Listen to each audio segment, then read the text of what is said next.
No ar mais um FUNCERNcast, um produto do Núcleo de Comunicação e Marketing da FUNCERN, em parceria com a Diretoria de Pesquisa e Inovação, a DPEC, do IFRN Campus Natal Central. Estamos na semana da nossa Expotec, que é a semana da Exposição Científica, Tecnológica e Cultural do Campus Natal Central, esse campus aqui perto do principal shopping da nossa região, com o tema Novas Tecnologias, Gestão Inovadora e o Papel da Ciência. E dentro desta semana da Expotec, nós estamos fazendo e produzindo o nosso FUNCERNcast especial com professores e pesquisadores da nossa casa.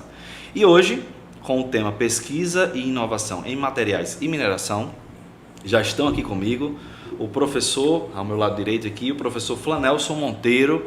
Ele é formado em Tecnologia e Fabricação Mecânica no IFRN, mestre e doutor também em Engenharia Mecânica, professor do quadro permanente do Instituto da Bahia. Vou perguntar depois essa sua participação e chegada ao nosso Instituto Federal também, da nossa casa, e líder do grupo de pesquisa Processamento Mineral. Seja bem-vindo, professor. Obrigado.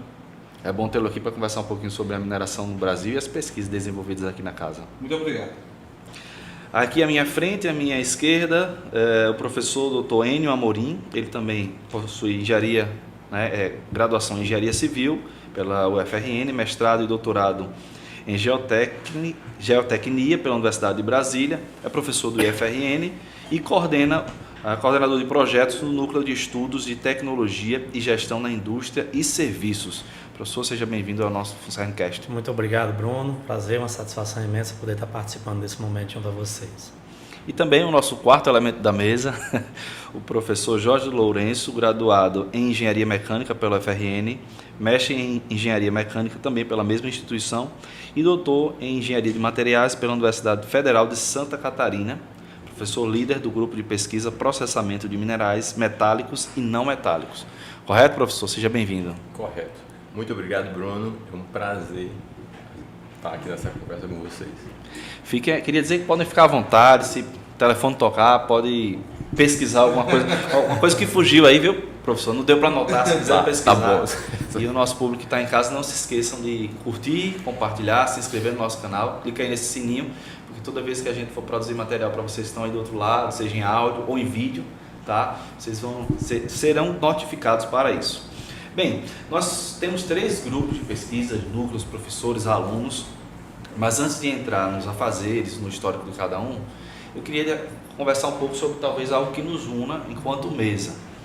O Brasil é um dos principais países nessa área da mineração no mundo, Como é que a gente pode sinalizar os números ou a importância que vai chegar nas nossas pesquisas, porque a gente não tem como dissociar isso, do Brasil frente a essa questão da mineração, da inovação, da geologia?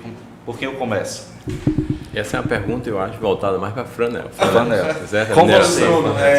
Apesar de, Bruno, a gente está com um grupo assim, voltado para materiais. Por exemplo, eu trabalho com materiais, processamento de materiais metálicos. De repente é uma outra linha. Mas a parte de mineração está bem com o Flanel, você sabe? Porque ele pega o mineral e joga para a gente já pronto. Entende? Então, como é que a gente pode passar isso para quem está em casa entender esse fluxo? Bruno, primeiramente, eu fui bem sucinto no início, agradecendo, mas é um momento muito especial, Nós temos aqui o professor Jorge, que a gente estava conversando, foi meu professor na graduação aqui no IF, professor de Metalurgia do Pó. E é a parte central onde eu mais me identifico dentro da mineração. Como você tinha falado no início, eu sou formado em Tecnologia em Fabricação Mecânica aqui na instituição e a partir da minha pós-graduação eu comecei a verticalizar justamente para essa área ligada à mineração, a materiais particulados de uma forma geral. A mineração, eu falo para os meus alunos hoje que eu estou mais ligado ao curso e estou coordenador do curso técnico em mineração, que é a parte central da indústria. É o aluno, é o técnico, é o engenheiro de minas, com o perdão da palavra dos engenheiros, que não sou engenheiro de minas, nem sou geólogo, mas estou aqui eu contribuo com o curso. Claro. Então, esses profissionais, eles são a base da cadeia produtiva.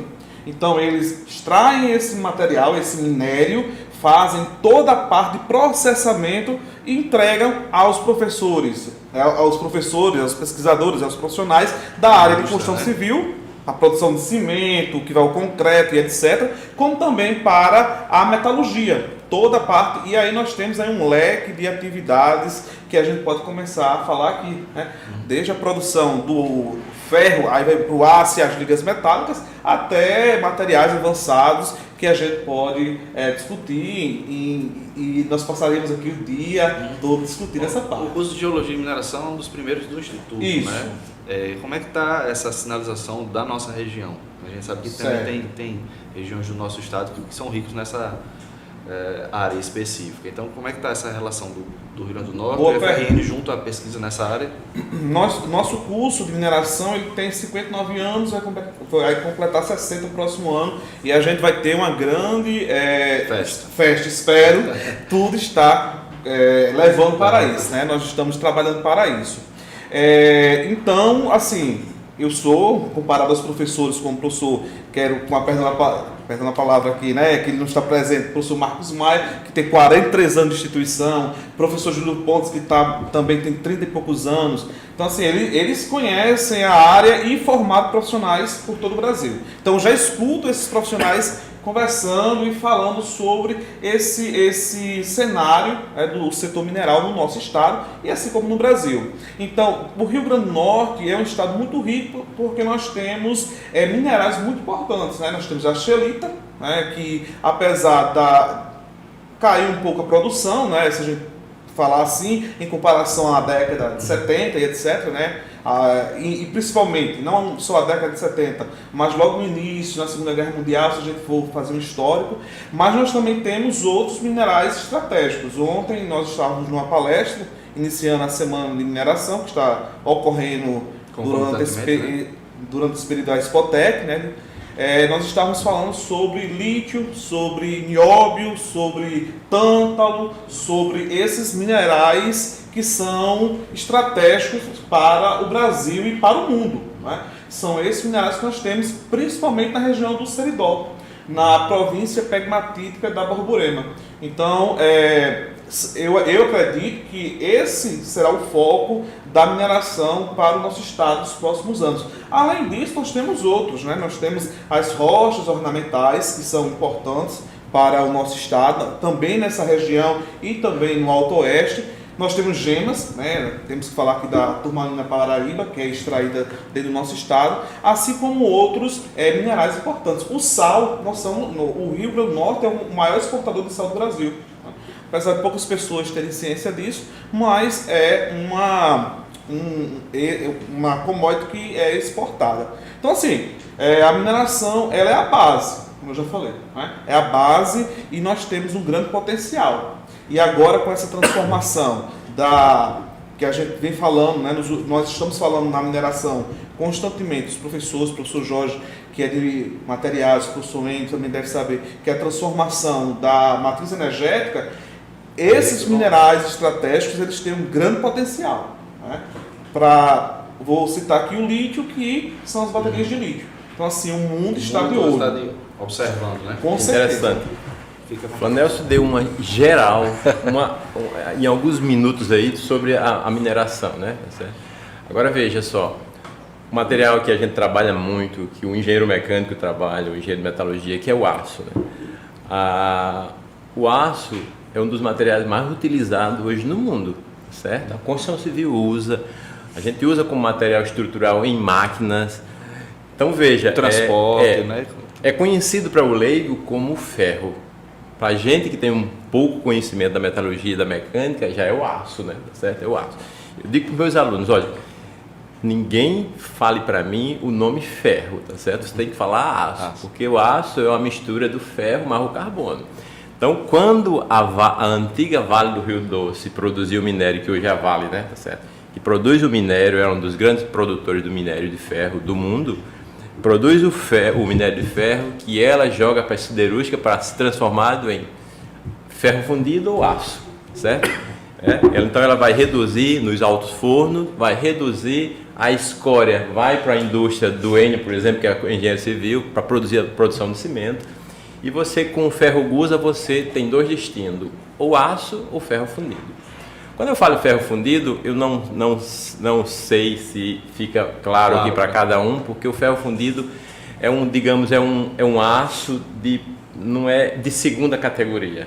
Porque você usa, ele tem uma maior facilidade de fundir e você usa para base estrutural de máquinas, os tratores, máquinas ferramentas, os motores de combustão interna, tá certo? Então ele é mais fácil de fundir e é obtido sob fundição em areia, né? Então é mais fácil de você aumentar a temperatura porque ele tem um eutético e você, né, vaza ele com facilidade. Então o aço, para se produzir o aço, quando você leva o ferro gusa para ir para a aciaria, você precisa de elementos importantes. Você precisa do manganês, você precisa do molibdênio, você precisa do nióbio, tá certo? Né? Então você precisa desses elementos que são elementos aditivos, tá certo? Então eu costumo dizer, eu trabalho com aço, por exemplo, não os materiais ferrosos, né, que a gente chama, os não ferrosos não.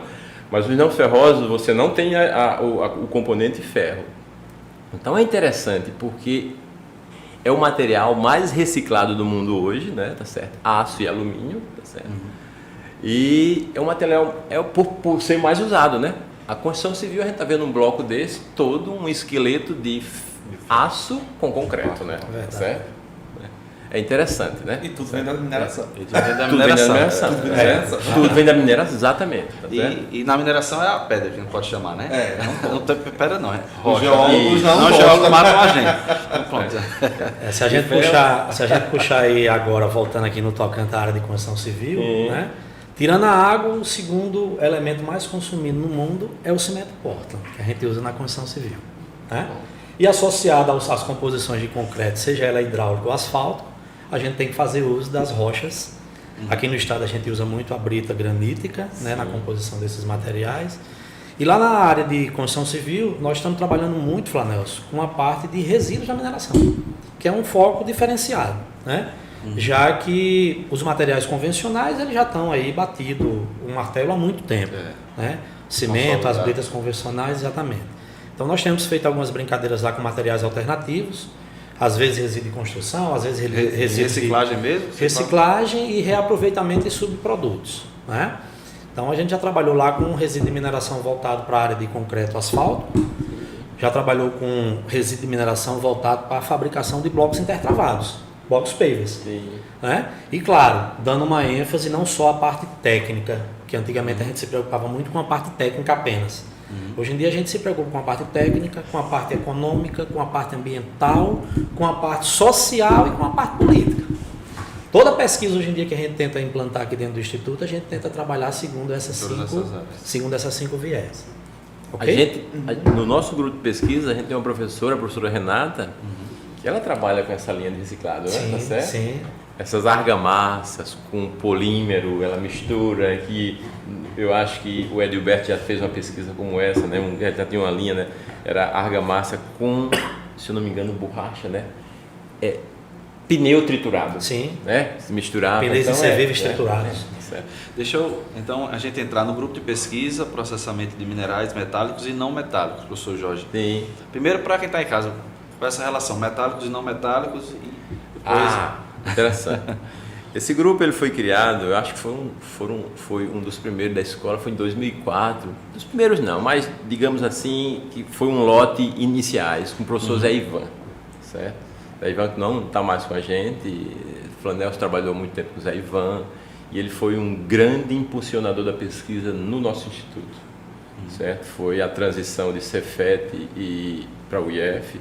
E Zé Ivan foi ele era um vibrador por pesquisa, certo? E foi nessa época que a gente criou esse grupo e a ideia era processamento de materiais metálicos e não metálicos. Por que esse nome? Né? Porque envolvia os dois lados. Porque tinha pessoas que trabalhavam com materiais não metálicos e o pessoal da mecânica que gostava da metalurgia, né? Então não tinha como criar dois grupos, a gente preferiu fortalecer um único, tá certo? Claro. E por exemplo, Renata trabalha, era do nosso grupo, o professor Renato, o professor Raimundo Nonato, eles trabalham com material não metálicos, né? Que são os compósitos. Porque, na real, a gente tem 3 materiais na natureza, tá certo? Assim, ó, falando em resumo. Que são, em resumo, são os polímeros, os metálicos e os cerâmicos, né? Tá certo? Quando você mistura qualquer 2 grupos desses para formar, né? Você está chamando de compósito, né? Tá certo? Metal com plástico é um compósito, plástico com cerâmico é outro compósito e por aí vai. Geralmente um compósito muito... O concreto, por exemplo, é um compósito, né? Você tem o cerâmico e tem o aço dentro, tá certo? Só que não há difusão atômica porque é frio, né, que você coloca. Não há difusão atômica do aço no concreto, tá certo? Mas a gente considera um compósito, sim. Um compósito famoso na minha área, tá certo? Que eu trabalho muito, que Flanel citou, a metalurgia do pó, certo? É se pegar o carbeto de tungstênio, misturar com o metal, que a gente é muito utilizado para usinagem mecânica. São carbetos que uma pastilha muito mais dura que você consegue cortar qualquer metal, né? O metal mais duro que a gente conhece processado é a martensita, né? E tem uma dureza muito inferior do que um cerâmico, né? Então o cerâmico usa para cortar isso. Isso é metalurgia do pó. Carbeto de tungstênio. Onde é que a gente pega o carbeto de tungstênio? Aí vem a xelita, né? A xelita, que é a matéria-prima, entra na mineração, reduz para produzir o carbeto de tungstênio, não é? E você tem essa matéria super usada na forma de pó, né? Certo? Porque esses materiais com alto ponto de fusão, você acaba não fundindo para obter o componente. Você acaba compactando ele e jogando numa fornalha.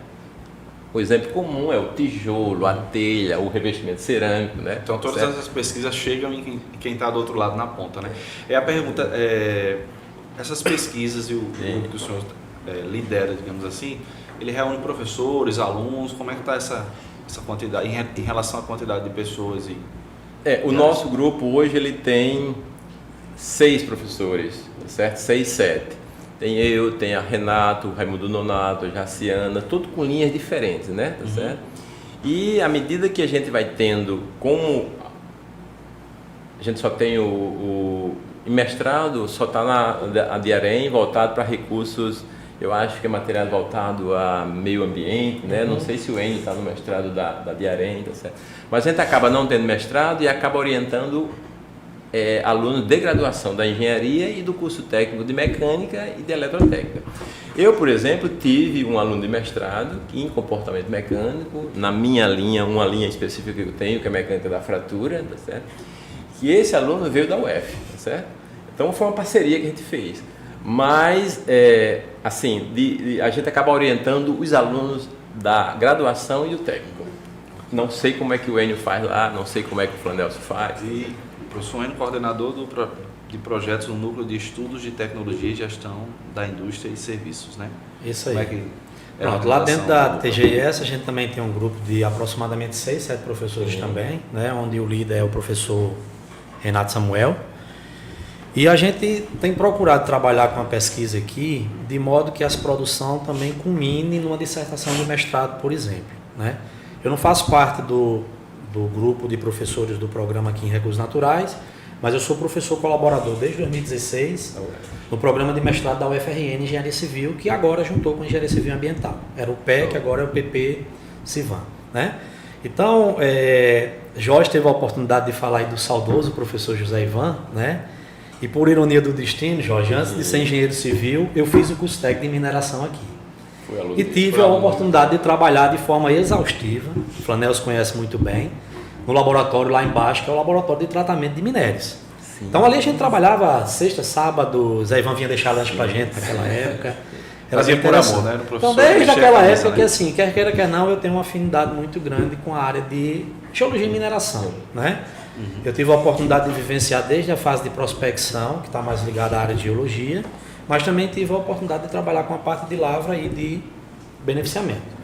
E aí hoje, né, como eu falei aqui no início, ao invés de trabalhar com os materiais que já estão consolidados, a gente tem dado uma ênfase muito grande aos materiais alternativos. Então, recentemente a gente trabalhou com o material residual da empresa da mineração Tomás Salustino, o Flanelso também falou há pouco tempo, que fica localizada em Currais Novos, né?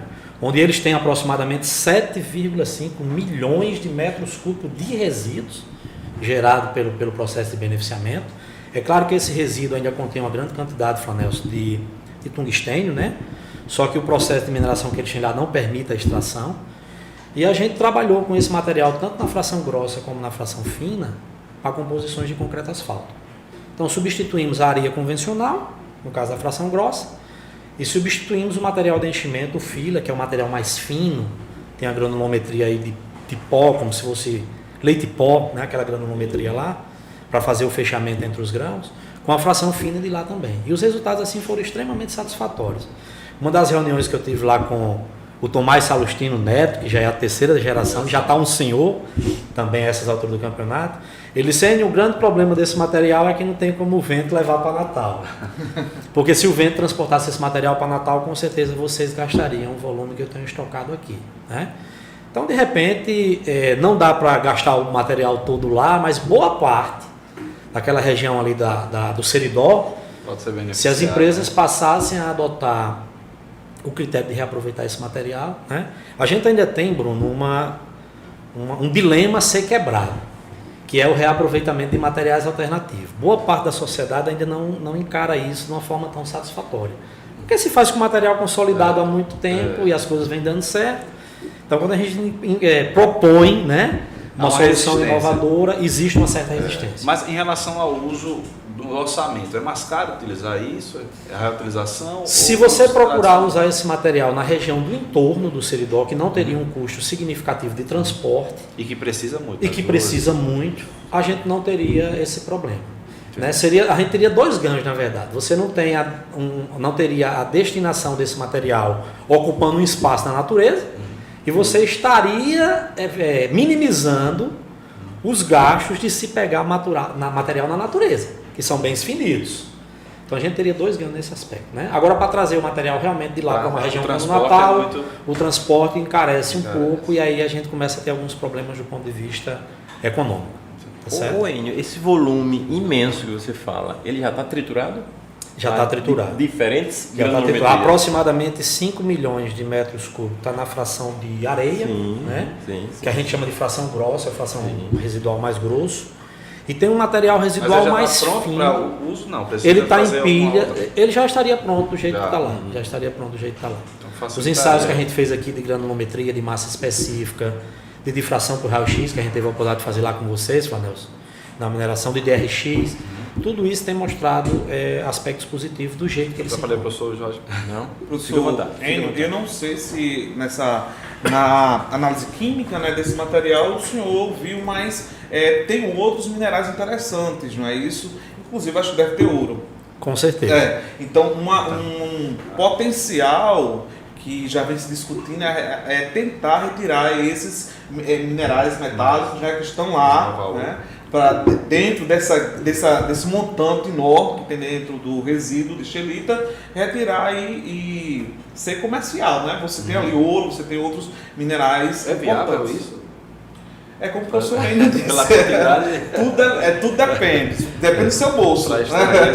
Mas ontem mesmo o professor estava comentando que eles estão já trabalhando numa nova pesquisa, uma grande pesquisa, na verdade, no estado, para ver esses resíduos minerais que já foram extraídos, que teve esse processo de beneficiamento da lavra há muitos anos, estão lá, né, num local, na verdade, um passivo, né, terrível para o meio ambiente, e eles estão tentando agora estudar para ver como eles podem reutilizar.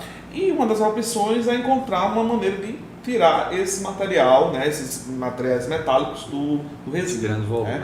E aí eu quero só fazer um adendo, viu, Bruno? Claro, que o grupo que eu faço parte, que eu estou líder hoje, ele foi criado pelo professor José Ivan, que é processamento mineral, né, em 2001. Então, assim, é muito importante, foi colocado aqui, eu acho que todo mundo os dois professores já citaram, né? Então não quero fazer essa ressalva que o nosso grupo ele veio do professor José Ivan. Eu acho que o vice-líder era o professor André Calado, lá da Diarém, e quando ele infelizmente veio a falecer, o grupo ficou parado, depois eu vim assumir. Então assim, eu estou dando continuidade, daqui a pouco vem outro professor e vai dar continuidade ao grupo, mas ele teve origem no grupo do professor José Ivan, que teve uma participação muito importante dentro da nossa instituição.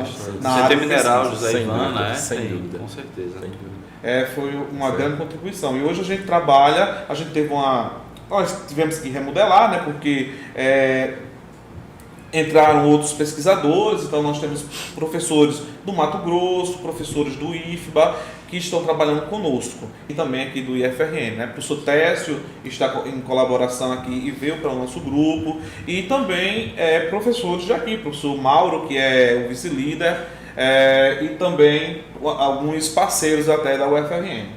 Então, assim, eu lembro, Bruno, no início dos anos 90, uma pesquisa de Zé Ivan, que ele separava a prata do amálgama. A esposa do Zé Ivan, ela é dentista, tá certo? E ele pegava todo esse resíduo e ele já separava.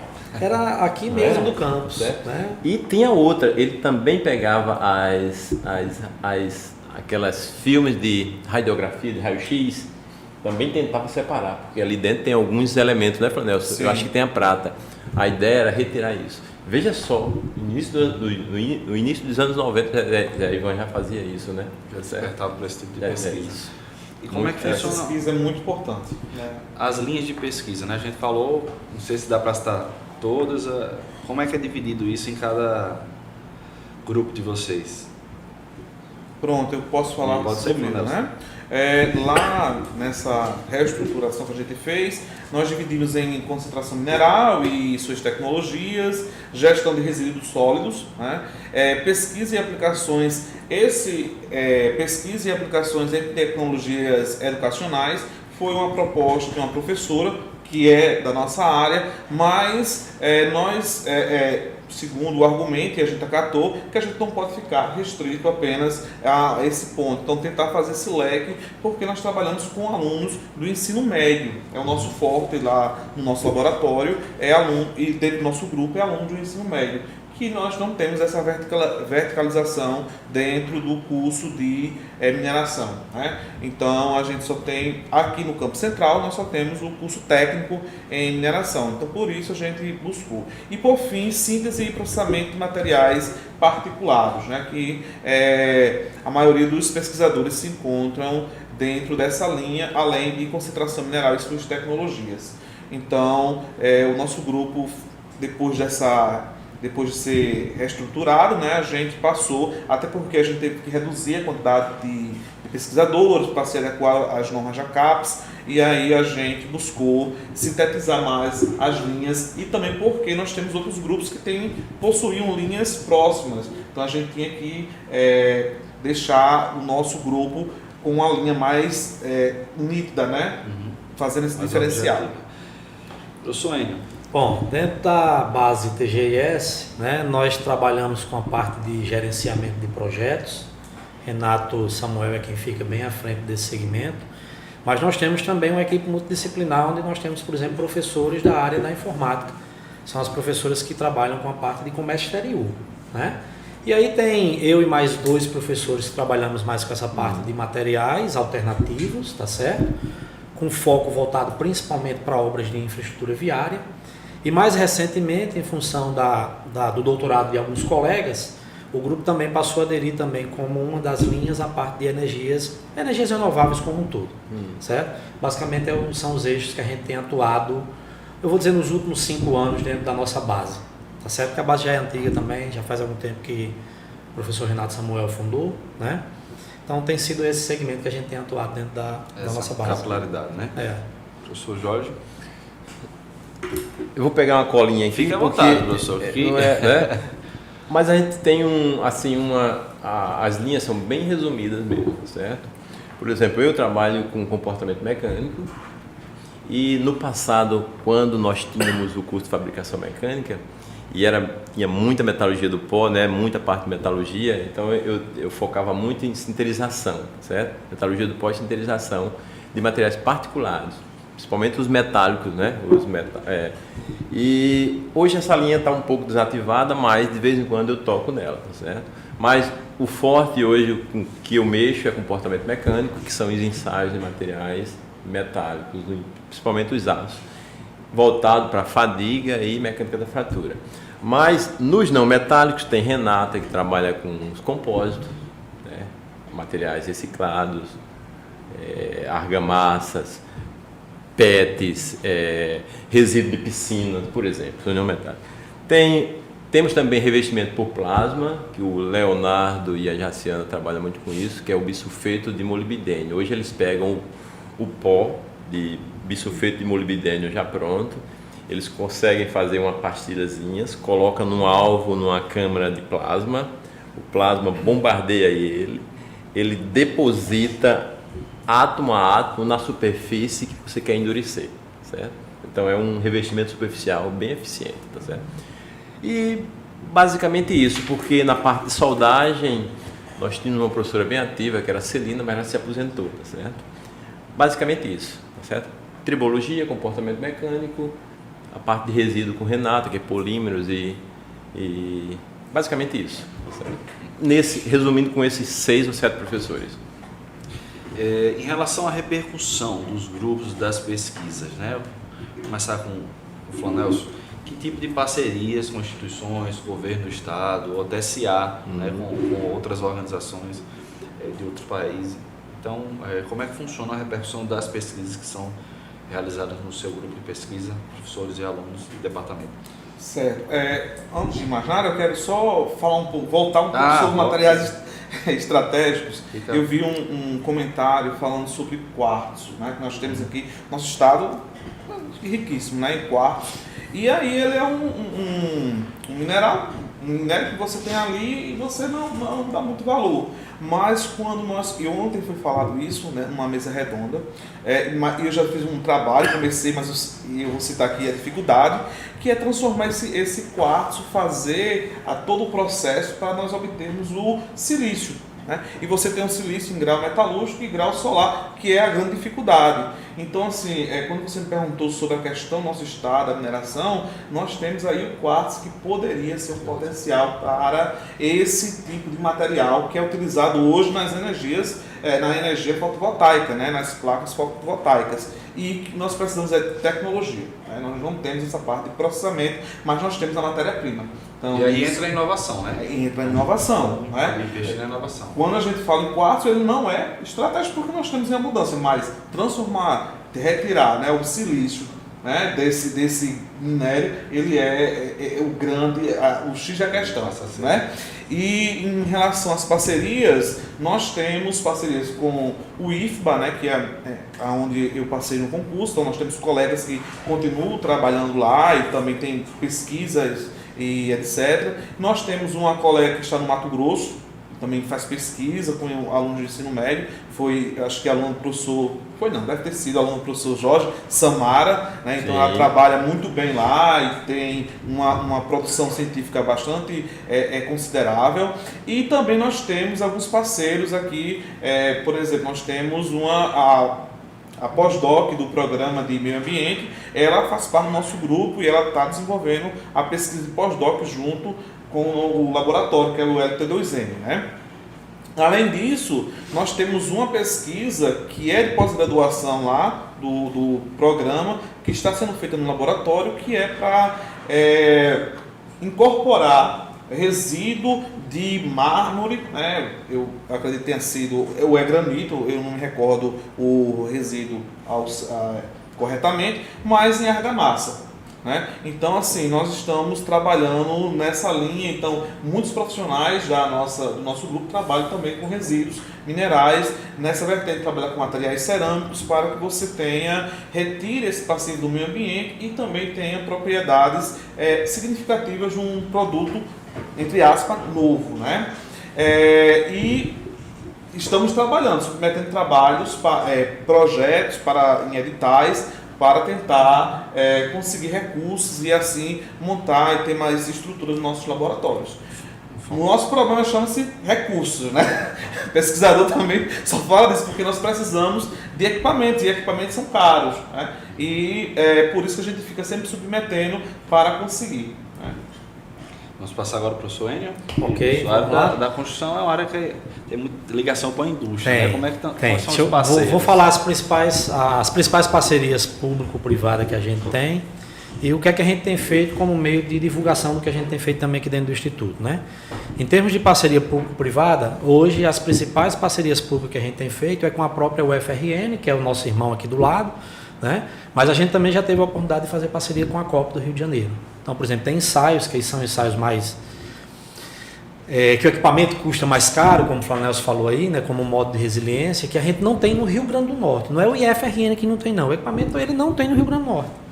Sim. E a gente precisou mandar esse material para o Rio de Janeiro, né, através de um contato que eu fiz com a professora Laura Mota, e esse ensaio foi viabilizado no Rio de Janeiro lá ao longo dos 3 meses. Então, são 2 parcerias fortes, recentes, que a gente tem tido. Com a UFRN, você fala com a UFRJ. Com a UFRJ, com a COP do Rio de Janeiro, exatamente.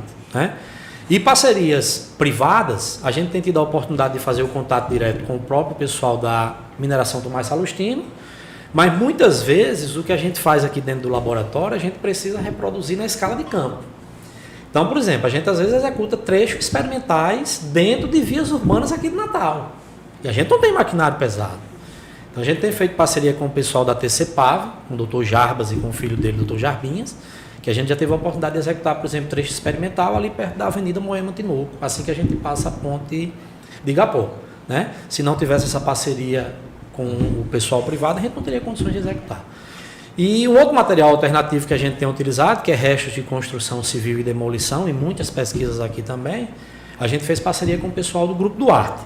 Alexandre da Duarte tem uma usina de reciclagem, ali nas imediações de São José de Mipibu, e a gente também tem portas abertas quando a gente precisa pegar material, britar material, transportar material de lá para cá, enfim, né?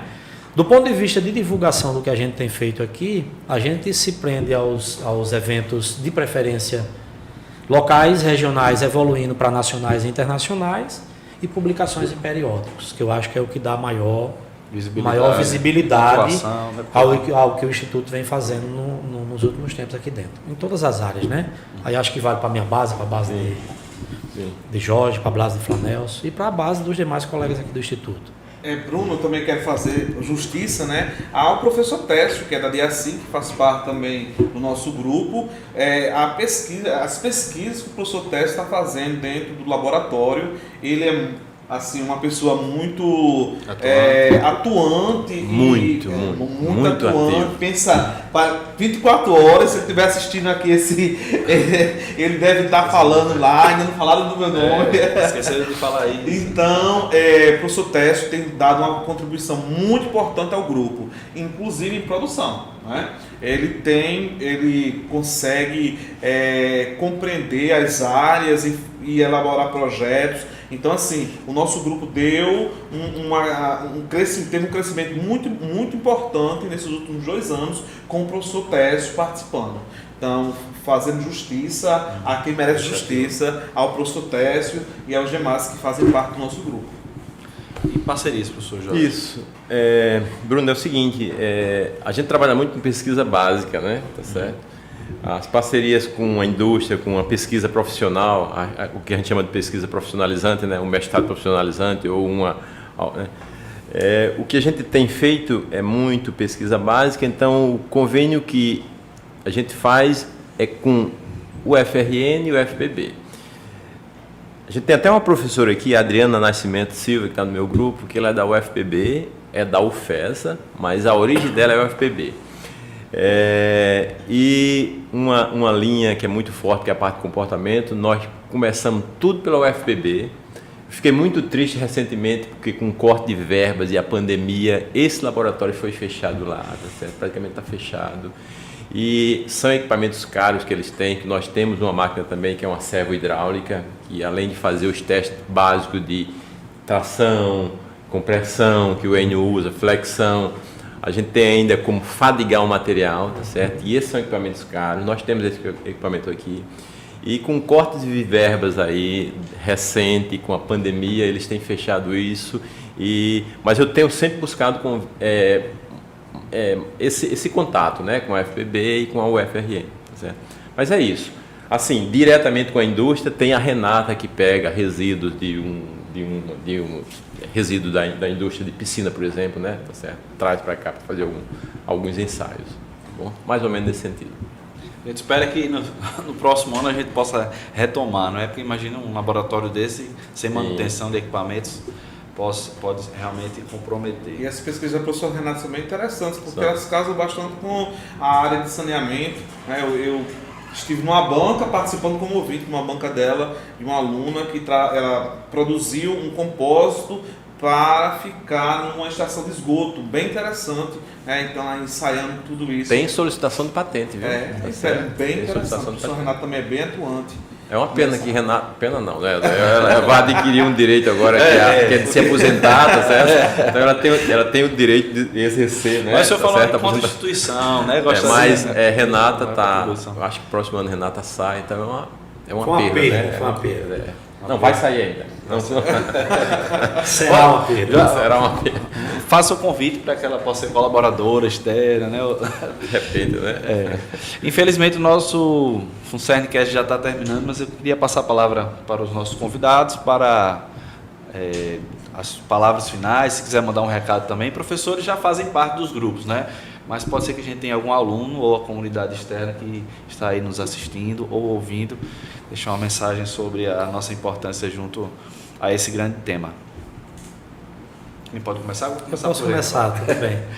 Eu acho assim, né, com tudo que a gente falou aqui, né, eu acho que na parte de análises do ponto de vista técnico, econômico e ambiental, mão de obra que dentro do Instituto a gente tem de boa qualidade, né, Jorge? Sim. Eu acho que o que falta é uma certa aparelhagem. A gente depende de recursos para aquisição de equipamentos, principalmente de comportamento mecânico, na minha área de construção civil. Sim. Com relação ao social, a gente tem que mostrar isso com mais visibilidade para a sociedade, e no segmento político eu acho que também cabe aos gestores abraçar a ideia do que a gente tem feito aqui dentro, porque também não adianta a gente também estar trabalhando, se de repente a sociedade e o setor político não visualiza isso como algo satisfatório, né? Como algo importante. Então basicamente é isso, deixar um agradecimento aí para quem está nos assistindo e dizer que foi uma honra, né? Uma satisfação muito grande poder estar compondo aqui esse podcast, juntamente com 2 colegas do Instituto, de áreas diferentes, mas que a gente trabalha praticamente um vizinho ao outro, né? E agradecer a você também por ter conduzido, né, Bruno? É um pouco da história, né? São apenas 40, 50 minutos, mas a gente está resgatando a história dos nossos professores, das pesquisas. Então, muito obrigado, professor Enio. Nada. Professor Jorge. Enio falou uma coisa interessante.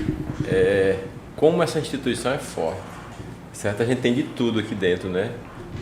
Tem bons profissionais, professores, técnicos administrativos, né? Tudo que tem bons alunos. Eu trouxe um aluno de mestrado da UFRN para cá e basicamente ele fez toda a parte experimental aqui dentro. Né? Aqui dentro. Isso aí. Certo? Aqui dentro. A gente tem MEV, a gente tem DRX, a gente tem máquinas boas de ensaios, né? Certo? Então, eu acho que a culpa é mais, digamos, nossa do que em termos de estrutura, né? Tá certo?